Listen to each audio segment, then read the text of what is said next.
Hello. This video will be an analysis and critique of Demon's Souls and its remake, or at least what we have seen so far of it. There has been a bit of controversy within the online Souls community regarding the change of art direction observed in the remake trailer and the few screenshots that have been released so far. The goal of this video is to articulate these concerns, and in some cases, respond to their rebuttals in an as fair and accurate way as possible. Ultimately, art is subjective, but I felt strongly enough about certain aspects of these new designs that I felt compelled to address them in this format. I personally think Demon's Souls contains some of the strongest art direction within From Software's output, and hopefully I'll be able to communicate some of the reasons I feel that way. Remember, good-looking art is more than just polygons and pixel count. Obviously, Bluepoint's remake will be superior on a technological level, but coming 11 years after the original, that shouldn't come as a surprise. But can it match or exceed the original game in terms of art direction and atmosphere? For a fair head-to-head comparison, the footage captured from the original Demon's Souls is from RPCS3, rendered in 4K. There were no alterations to the art in place, only a clearer render of the assets, artwork, and lighting decisions that went into the original game. Additionally, all footage from each game you're about to see was captured at each title's default brightness setting, a factor I think people sometimes forget about when it comes to properly judging visual quality. With all that out of the way, let's get started. Any discussion of Demon's Souls and director Hidetaka Miyazaki's intentions for it must include his influences. One very important title is Ico, which, in a 2015 interview with The Guardian, Miyazaki stated, "That game awoke me to the possibilities of the medium. I wanted to make one myself." There is a clear visual influence: the overcast skies, the use of artistic, colored bloom, the aged yet majestically scaled architecture, the realistic, warm indoor lighting, and a deep attention to detail when it comes to world design and its significance.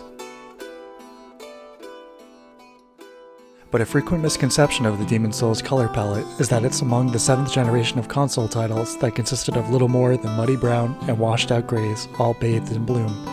A comment I've heard more than once in response to concerns about the color scheme in the remake was that this was a limitation of the PS3, as if vibrant colors were not available until the 8th console generation or something. This is not true. The colors in Demon's Souls are the way they are because of artistic intention, not technological limitations. Here are some games that came out either before or within a year of Demon's Souls' release on the PS3.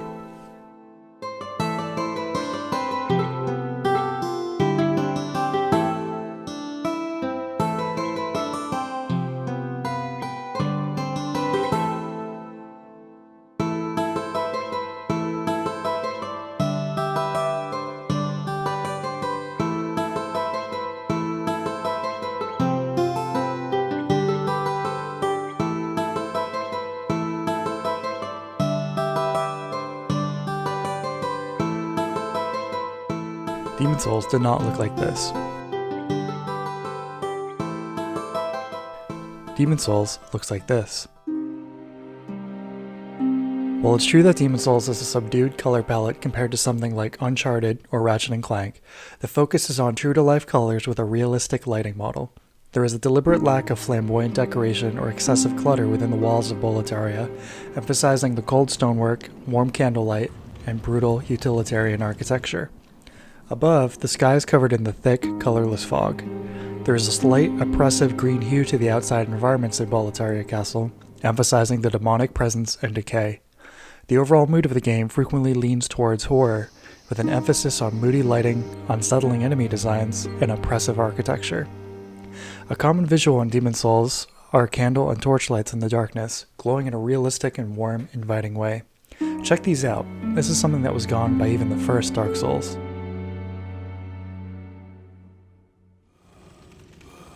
There is always an emphasis on realistic lighting coming from sources in the scene, the only exception being the Auguite of Souls item that your character carries on their waist, lighting the way in the darker environments in the game, and the game manages to combine these elements with this ethereal, dreamlike, and purgatory-esque vibe that is extremely unique and beautiful.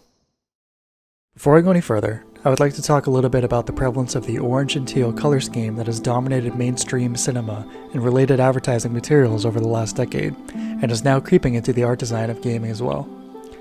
Basically, orange and teal are complementary colors. They each make the other color pop when paired together. With the advent of digital color grading in film in the late 90s and early 2000s, film colorists had more freedom than ever to tweak the color grading of the movies.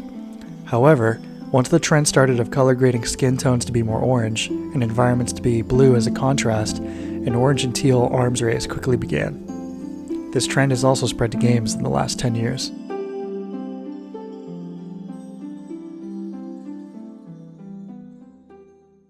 Now let's take a look at the trailer for the remake. Before we start, I just want to point out that as far as I'm aware, it has not been confirmed whether or not this was in-engine or pre-rendered, or a combination of the two. Certain shots, especially the first few landscapes and the last shot of the Dragon God, have a level of detail that I doubt would be possible in real time even on the powerful hardware of the PS5, or even more expensive cutting-edge gaming PCs, but others do seem to be in-game. Within the trailer, there are numerous examples of stylized, exaggerated color when compared to shots from the original. There is an immediate difference in intention as far as lighting, color grading, and contrast. The aerial mountain shots of the original are realistically lit compared to the oversaturated shots from the remake trailer. This is the first of the most glaring examples of the differing design philosophies between the original game and its remake, and another example of the original featuring a far more stark, realistic lighting scheme. The scene appears to be an adaptation of concept art featuring some kind of religious group of followers on a pilgrimage to the old one. The structure in the middle appears to be significantly more aged. There is a subtle detail of a piece of the ruins to the right falling into the water, further indicative of the decay of these structures. The sky is completely covered with a colorless fog of the demons. The cloaks on the figures on the left are amorphous and utilitarian, suggesting a rugged one-size-fits-all design issued to the group. These cloaks are realistically portrayed like the garb of a monk, a deliberate erasure of vanity and individualism, which makes sense considering their servitude and worship of the old one. Comparatively, the scene from the remake features the moon hanging above with the colorless fog absent. There are far less structures present, and the ones that are visible are less destroyed than the original. The overall color of the scene is somewhat gray and muddled, and the contrast is less punchy. The robes of the followers are very different as well. They are extremely clean looking, are tapered at the waist, and flare out at the bottom, in a design frequently used in Western fantasy. This suggests either a more common reference point from the graphic designer responsible, or a greater concern for fashion among these mysterious followers. Additionally, they are carrying torches that cast very little light. Finally, many of the followers are stumbling almost in a drunken, comical fashion, suggesting a long, arduous journey. These elements change our interpretation of them from the original scene. They are still somewhat mysterious, but now less ominous and more sympathetic. We have gone from this to this. In this adaptation of an in-game cutscene from the Tower of Latria, the gargoyles descend, their eyes glowing orange, another example of the exaggerated orange and teal color scheme. If we freeze on one of the frames before the motion blur kicks in, we can get a clear look at the redesign of the gargoyles. Gone is the twisted, pained old man face full of nails, instead replaced with a tamer, more traditional, bat-influenced design. We start to see even more orange in the glowing candles around the altar. Compare this to the original. The candles produce an appropriate color temperature, and all the light is realistically sourced from elements within the scene. Next, the gargoyles land and we get our first glimpse of the fluted knight set, which now appears to more closely resemble the more generic knight set from Dark Souls III than the unusual duck build design of Demon Souls. Back to the trailer. There's a beam of light coming through a stained glass window, but instead of beaming directly through the window, it's aiming at an impossible angle, creating an artificial stage light for the knight. As a result, the scene feels overly staged and stylized. Despite the fact that candles are lighting the room, the colors are inverted from what they should be, and the room is largely teal. Before we move forward, let's spend a little bit more time comparing the armor. We'll see a few more examples of this throughout the video, but the original design is deliberately strange and somewhat sad looking. The exaggerated front of the helmet resembling a Greek stage mask. The rest of the armor clings tightly to the wearer's frame, suggesting sickness or death, and again tying into the vibe of the world of Demon Souls. Again, the redesigned set more closely resembles the knight set from Dark Souls III, and feels less unique and iconic as a result. Back to the trailer, next up is the Storm King. This scene seems to have received the least amount of criticism, and I would agree. It doesn't utilize the overdone orange and teal color scheme. It makes sense for the Storm King to be in a storm, and the shadows cast by it with the lightning strikes is very fitting for the atmosphere. I do hope that after the battle, the environment could resemble the original, with the post-storm beams of sunlight gloriously bursting through the clouds. Next up, we see the first area in the Shrine of Storms. The atmosphere of the scene has changed completely. The skies are no longer swirling, menacing storm clouds at late afternoon or dusk, but instead comparatively mild and at sunset. Also, the shrine is now on fire for some reason. One of the skeletons of the shrines walk towards the camera in an opposing fashion, similar to a shot from the original intro sequence. We can now see that he has charms resembling dog tags hanging off his legs. For comparison, here's some footage of the atmosphere of the area from the original game. You can immediately sense a major difference in mood. This area really emphasizes feelings of isolation. The horizon line is beautifully melancholy.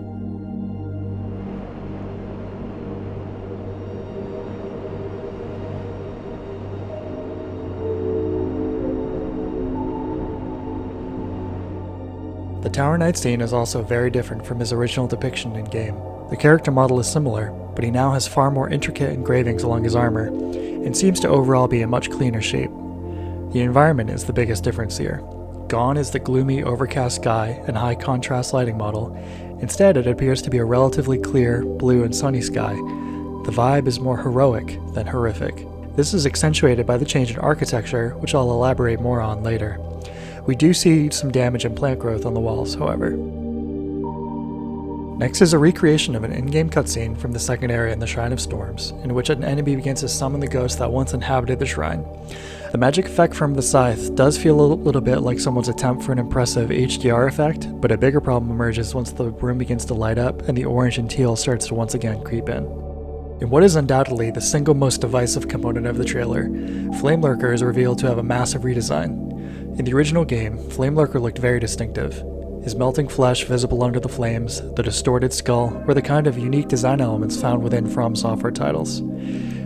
His expression suggests a range of emotions from anger to pain.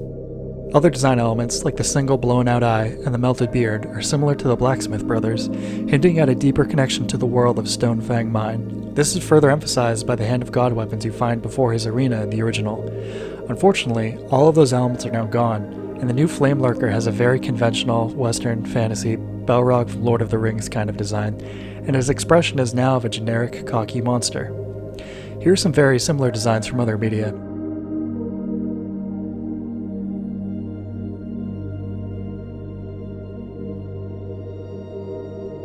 Out of any of the new character designs in this trailer, it is definitely Flame Lurker that I hope the most for being revisited.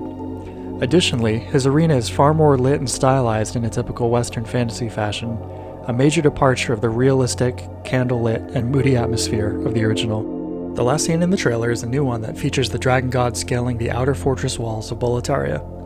There are now torch goblets lining the bridge and massive gothic spires topping the middle of the wall. The orange and teal is back in full force in the scene. The dragon god rises and smashes these structures as he climbs and reveals his more redesigned appearance, which, although different, is more conservative compared to Flame Lurker and the Vanguard, who we'll get to in a little bit. He has a more stone-like texture for his skin and some more horns. The moon serves as another stylized backdrop to further separate him from the background in a staged, artificial way. Let's compare this to the original. We can again see a difference in color grading and tone. The Dragon God in the original intro video has a grim, realistic color scheme with a reptilian skin texture. I think it looks significantly more demonic in a realistic, unsettling way. The animation is superior as well. Look at the way his skin pulls as his mouth expands, and the way his throat quakes with his powerful roar. I think the dead eyes are also very effective. And yes, I do realize that his eyes were lit up for the original in-game model, which was either an aspect of a change design between production, or maybe just a gameplay function of the red light, green light aspect of his boss fight. Overall, regarding the trailer, my hope is that it was deliberately stylized and color graded for its appearance in Sony's PlayStation 5 Future of Gaming stream. But even if this is the case, there are plenty of aspects of the lighting models, character models, and environmental designs that were unlikely to have been created just for this video. Next up, let's look at the screenshots which were released shortly after the trailer was revealed. Overall, I feel more confident in the artistic direction present here, but there are still some aspects I'd like to point out. The orange and teal rears its head once again, albeit less excessively so as in the trailer. Fire glows, you guessed it, orange, to contrast with a large amount of cool color tones within these screens. The screenshot featuring the first encounter with the Vanguard demon is another divisive image. He has been significantly redesigned, has smaller and fewer teeth, a pale, fleshy skin texture compared to the scaly original, and much smaller eyes that have less of a glow. He also appears to have big sores and lumps on his body. One notable change is the steel cuffs, chain, and collar now present, perhaps suggesting enslavement by the other demons. I do think it's worth pointing out that the word Vanguard means the foremost position in an army of fleet advancing into battle, almost the total opposite of a prisoner. The fact that the Vanguard is the first demon you encounter on the outskirts of Boletaria is a significant detail here. Overall, I think this is a significantly more conventional design than the original. The aforementioned design elements have significantly more in common with Doom 2016 than Demon's Souls. Again, note the small single pupilless size, the tiny jagged teeth and fleshy textures.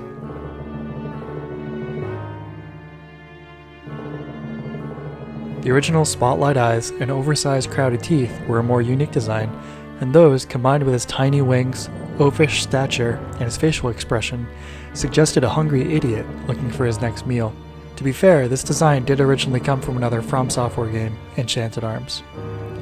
Additionally, the room itself is strangely yellow in the original, but this serves to contrast the cold stone tones that have made up the majority of the tutorial level up until this point. The painterly light contrasts with the cold environments that preceded it. It heightens the irregularity of what you are looking at. Overall, the biggest differences in these screenshots are the architecture and details within them, which leads me to the next topic. I've read some comments from other people online who have said the new Gothic-inspired tower design of Boletaria was something that From Software would have done if they hadn't been limited by the hardware of the PS3. That is definitely not the case, and here's why. Unlike the centuries-old castles and cathedrals of the gods, featuring the towering, ornate Gothic spires that you see in the Dark Souls series, Boletaria was built by humans, and the architecture reflects this. Additionally, Miyazaki's reference for Demon's Souls architecture was the early medieval, Romanesque Norman architecture of the 11th and 12th centuries, brutal, functional architecture. He mentions this in the Dark Souls Design Works book.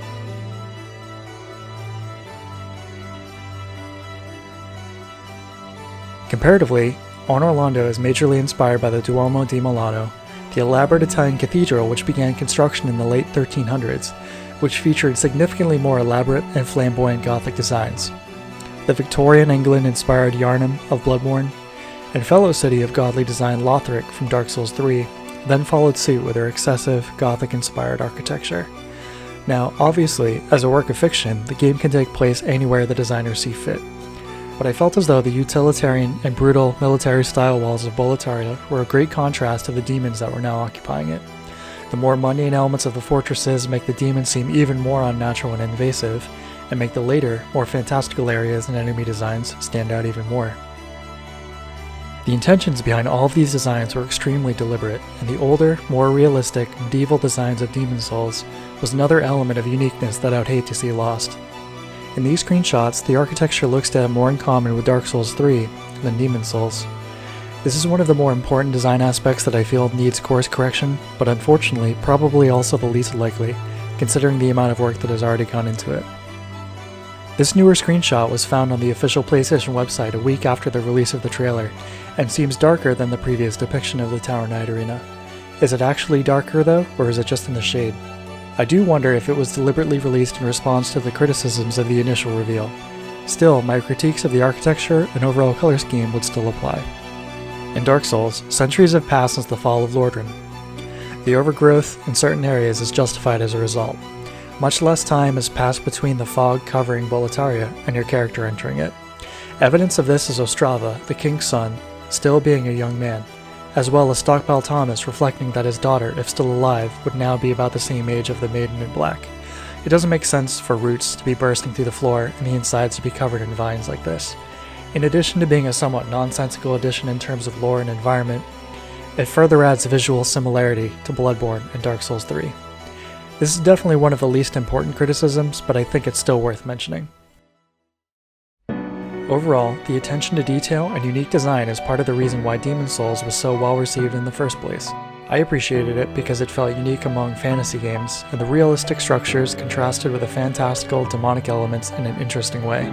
It's like in Dark Souls how, The Undead Asylum and Berg have a similar utilitarian style to Boletaria, but when you get to Anor Londo, the architecture is significantly more intricate and flamboyant, highlighting the major differences of these two cultures.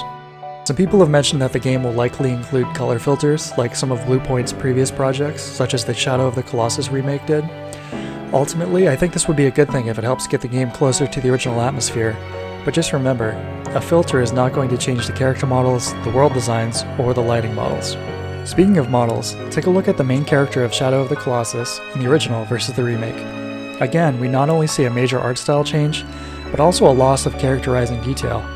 Wander has been on the road as a runaway into the forbidden lands that the game takes place in, and is appropriately malnourished and thin-looking as a result.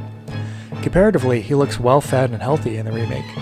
His hair is also much cleaner and well-groomed, another detail that I think may have been overlooked considering his setting. Here's one more important example of something from the remake. Look at the way Wander in the original is running for his life, out of breath and eyes wide. In the remake, no expression change, just totally emotionless. It's not encouraging. I think they mostly got the world design right in the Shadow of the Colossus remake, but there were differences like these and other artistic decisions that I felt were weaker than the original game. I'm hoping that this isn't the case with Demon's Souls in the end. I love Demon's Souls, and I'm voicing my critiques of what we've seen so far of this remake in a constructive way because I care about it and I would love to see it achieve its maximum potential. The original Demon's Souls has a phenomenal atmosphere that I think has yet to be surpassed in the Souls series. Its design elements come together to create a wholly unique experience, a decadent immersion into a beautifully decaying world. I've tried to lay out the reasons for my critiques in a considered, thoughtful way because I think there are opportunities for improvement, not out of a blind loyalty or nostalgia for the original. For reference, I also love the original versions of Resident Evil 2 and Final Fantasy VII, and I felt the remakes for those games nailed the original visual styles while updating them in a modern way. I hope you have found this video interesting and hopefully a bit informative in certain ways. A lot of work has gone into it, so I'd appreciate constructive dialogue in the comments and not just giving the video a thumbs down if you disagree with me. At the end of the day, the original Demon's Souls will always exist, whether that be via emulation or official support of the original on ongoing platforms from Sony, but that's no reason not to hope for the best and encourage suggestions for a remake. There's plenty of time before release, and we have only seen a small fraction of the actual in-game visual content. There is always the potential that the developers will see this video and/or other constructive criticism from people, and maybe it will make an impact somehow. You never know. Thanks for watching.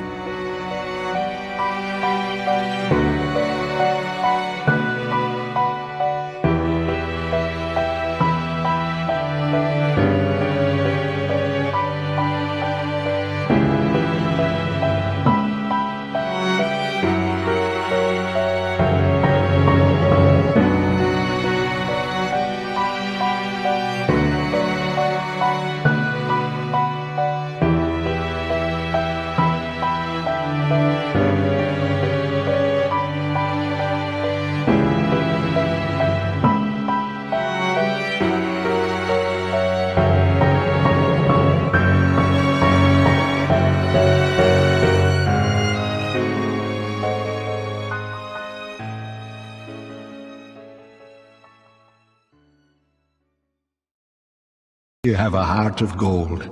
Don't let them take it from you.